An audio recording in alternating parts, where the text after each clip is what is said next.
Ercilia Soudet craque son slip devant la commission d'enquête et fait un énorme scandale en utilisant les mots magiques, bien sûr, roussiste, fachou, extrême droite. Vous êtes tous d'extrême droite parce que vous me coupez le micro. Pourquoi ? Parce que je me comporte comme une enfant gâtée, une espèce de gamine complètement capricieuse. Et ensuite, je vous accuse, vous, la commission d'enquête, de me considérer comme une gamine capricieuse. Alors là, écoutez, comme d'habitude, c'est frais, c'est fin, ça se mange sans fin. C'est signé Ercilia Soudet. Alors, analysons son petit drama, comment est-ce qu'elle essaie de se faire passer pour la gentille et vous pour les gros méchants. Qu'est-ce qu'elle vous dit, comment est-ce qu'elle vous le dit, comment est-ce qu'elle vous fait passer des vessies pour des lanternes. On voit ça ensemble tout de suite.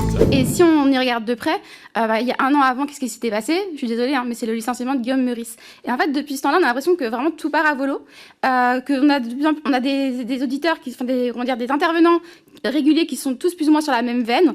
Benjamin Duhamel, Sophia Aram, etc. Alors vous dites que la radio n'est ni de droite ni de gauche, on sait très bien que c'est un slogan macroniste.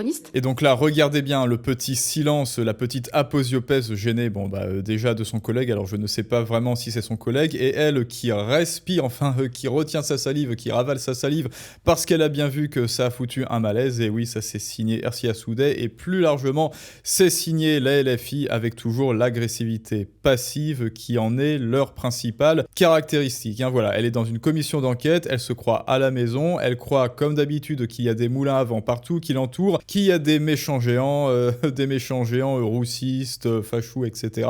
Et qu'elle doit se battre et que la seule manière de se battre, c'est de les agresser verbalement, gratuitement. En fait, qu'est-ce qui justifie d'avoir eu une décision aussi virulente avec Guillaume Meurice ? Alors quand on voit on a vraiment l'impression qu'il y a un deux poids deux mesures. On voit à côté de ça qu'on a une Sophia Aram. Ça fait 20 ans qu'elle raconte des dingueries, elle a un humour raciste. Est-ce que c'est davantage...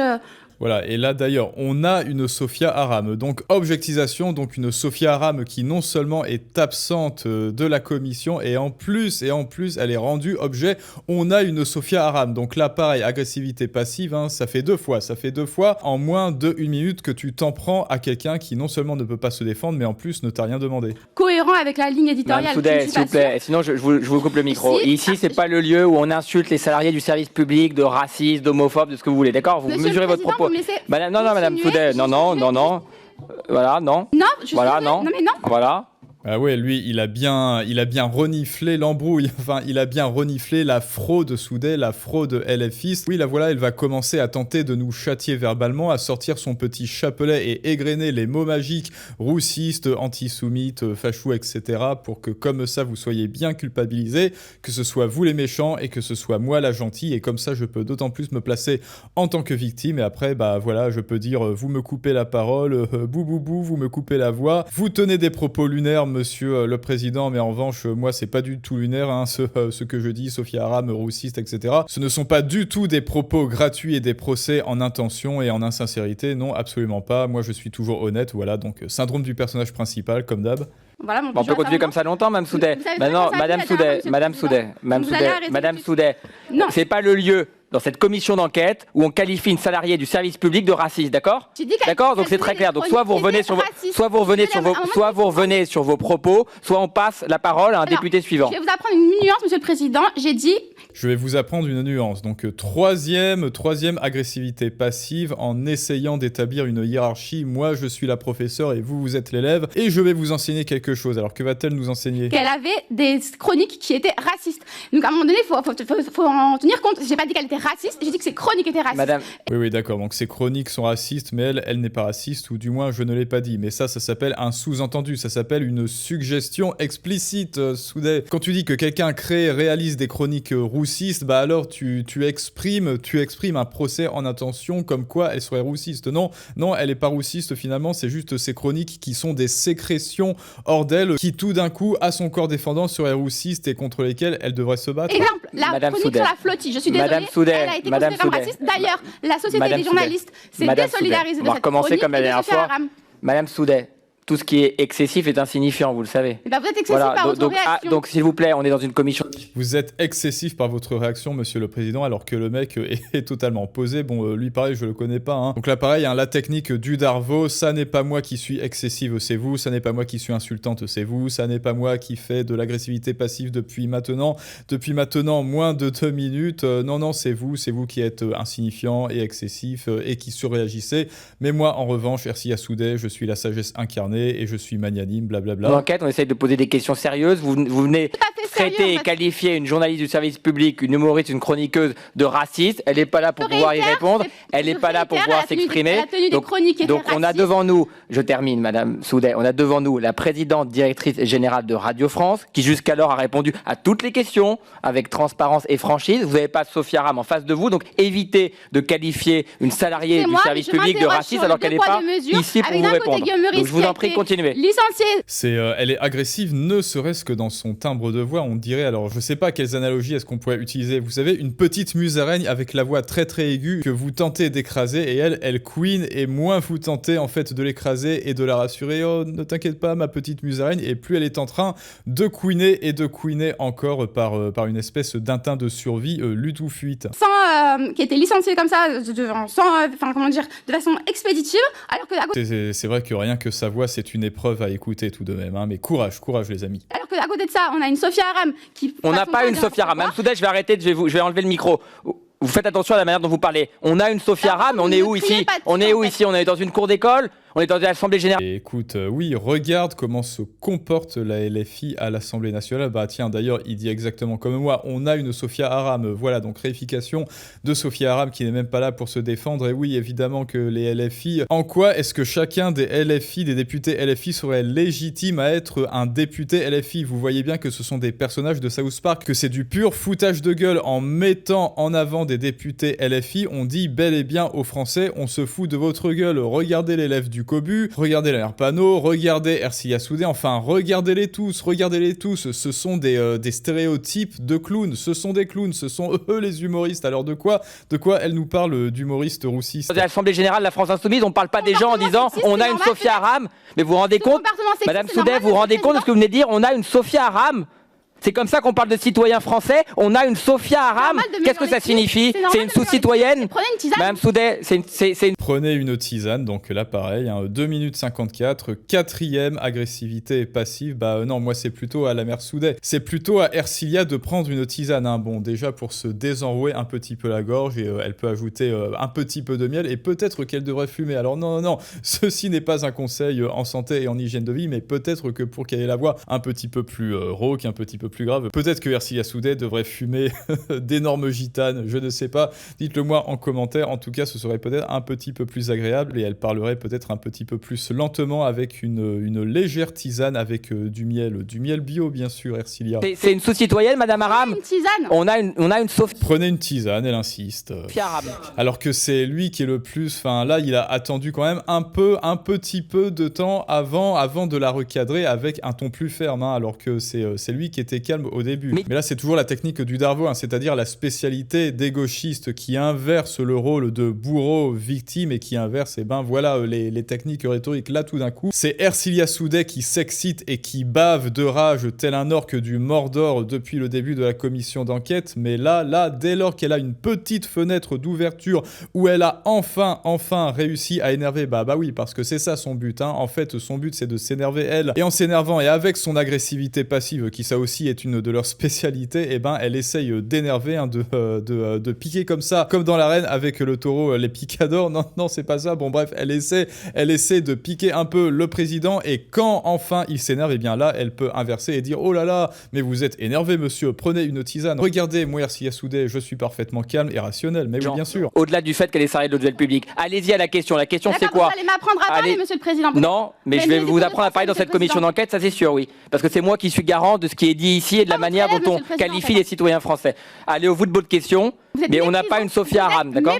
Vous êtes méprisant. Oui, bien sûr. Donc, moi... C'est elle qui est méprisante, c'est elle qui est agressive, c'est elle qui est excitée, qui s'énerve et qui bave de rage, qui va, dès la première occasion, s'en retourner vers Minas Morgul avec les autres êtres de son engeance propre au mal. Non, c'est lui qui s'énerve, c'est lui qui s'excite, c'est lui qui doit apprendre à parler, c'est lui qui a tous les défauts du monde, alors qu'elle les a représentés en propre depuis le début. Qui me qualifie d'ailleurs, c'est ce qui me caractérise. Oui, l'extrême droite qui rigole à la côté, là ça va. Hein. Bon alors, donc je disais que... Alors... Pareil, là on en est à la 5e ou à la 6e. Non, à la 6e petite pique d'agressivité. Mme Soudet, quelle est votre question? Sinon, je passe au groupe. Quelle est votre question? Allez au bout de votre question. Ah oui, d'ailleurs, c'est vrai, ça fait 3 minutes 30 qu'on y est, les amis, et on ne connaît toujours pas sa question. Hein, voilà. En fait, elle n'a pas de question, elle est venue sans question, elle est juste là pour agresser les gens, elle est juste là pour dire vous êtes tous des méchants, moi je suis la gentille, et si vous protestez, si vous avez l'audace de protester, eh bien la hop technique du Darvo, ah oui, vous osez infirmer mes affirmations gratuites, eh bien vous êtes méchant, vous êtes excité, et moi, eh bien ça prouve, oui, ça prouve que je suis gentil avec la réponse générique, oh, j'ai touché une corde sensible, etc. Bref, les réponses génériques qui sont tout ce que vous voulez, sauf des arguments valables. Mme Soudet, allez au bout de votre question. Allez au bout de votre question, sinon on va passer au député suivant, au groupe politique. Allez au bout de votre question. C'est un peu compliqué dans ces conditions. Donc, alors, je disais que on a France Inter qui a perdu 500 000 auditeurs. On se pose des questions de pourquoi. On voit que ça fait quand même 1 an qu'on a des décisions qui sont prises n'importe comment, qu'on a des salariés qui sont mis dehors comme ça, manu militari, alors qu'on en a d'autres qui restent là. On ne sait pas pourquoi, parce qu'effectivement, je suis désolée, mais à un moment donné, elle fait des chroniques qui n'ont pas de succès. Donc, effectivement, on peut parler de médiocrité. Est-ce que vous croyez que si Ercilia Soudet réalisait des chroniques sur France Inter, cela aurait un succès avec sa voix de crécelle? Je suis désolée pour Monsieur Cohen. Mais si, c'est ça la question à un moment donné. Quel est le droit de mesure? Excusez-moi, mais Monsieur le Président. Quelle est la question? Si je vais passer, sinon, je vais passer à Madame Adizadeh. Donc, quelle est votre question? Quelle est votre question, Mme Soudet? Quelle est votre question? Rappelez-vous, Ercilia Soudet n'est absolument pas agressive et ça n'est pas à elle, ça n'est absolument pas à elle de se préparer une tisane. Quelle est votre question? C'est qu'à un moment donné, est-ce qu'on est capable de se remettre 4 minutes, on sait toujours pas la question. Capable de se remettre en question quand on a une chaîne qui passe son temps à dégringoler et qu'effectivement on prend des décisions qui sont délétères pour celle-ci. Donc on a compris votre question. Est-ce que le départ de Guillaume Meurice explique? Moi j'ai pas compris parce qu'elle crie là, je vous assure, littéralement je commence à avoir un début de migraine là en l'écoutant. Donc écoutez, si vous regardez cette vidéo, mettez le son au minimum, regardez avec les sous-titres, mais n'oubliez pas de mettre le pouce bleu. Caricatural est insignifiant, Monsieur le Président, donc votre question là, elle est insignifiante de la même façon que votre intervention. D'accord, très bien, merci. Qu'elle aurait dû porter. Dans ce cas-là, on demande à l'humoriste. Bon, donc là je pense que c'est fini, c'est bon.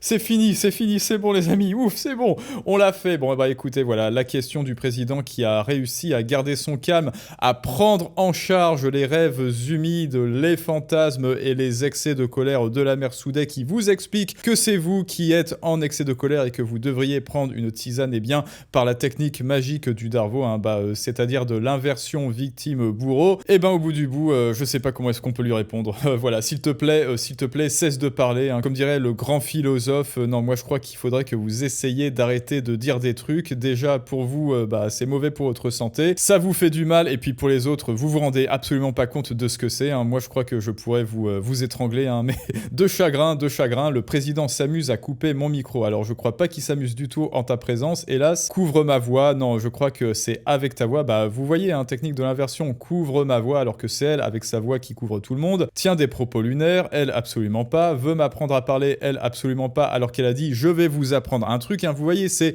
le retournement systématique rhétorique, alors que ma question est sérieuse. Non, tu n'as posé aucune question. Bref, la motte et le Bailey est importante pour la survie de France Inter. Des décisions délétères et des licenciements infondés. Mais le pire, c'est que elle a trouvé des défenseurs. La mère Ercilia, regardez, le docteur Zoé qui nous dit ce type, alors non, c'est pas le type, c'est le président. Donc bref, ce type coupe la parole à une députée en l'infantilisant. Alors moi, je crois que c'est plutôt, comme d'habitude, Ercilia, oui, rappelez-vous, Ercilia est une femme. Si, je vous jure, c'est une femme. Alors elle est parfaitement intouchable. C'est une femme et donc elle a tous les droits et elle peut infantiliser un homme. Mais en revanche, un homme qui infantilise une femme, c'est haram. L'empêche de développer son propos. Non, moi je crois que c'est le contraire. Les déforme, je crois que c'est le contraire. Dit que sa question n'est pas sérieuse, alors que elle l'est. Le niveau de misogynie, voilà, écoutez, ceux qui s'affirment sans preuve se rejettent sans preuve, comme d'habitude. Que subit Ercilia Soudet, écoutez, est-ce que vous croyez que Ercilia Soudet a subi quoi que ce soit? Moi, je me sens souillé plutôt.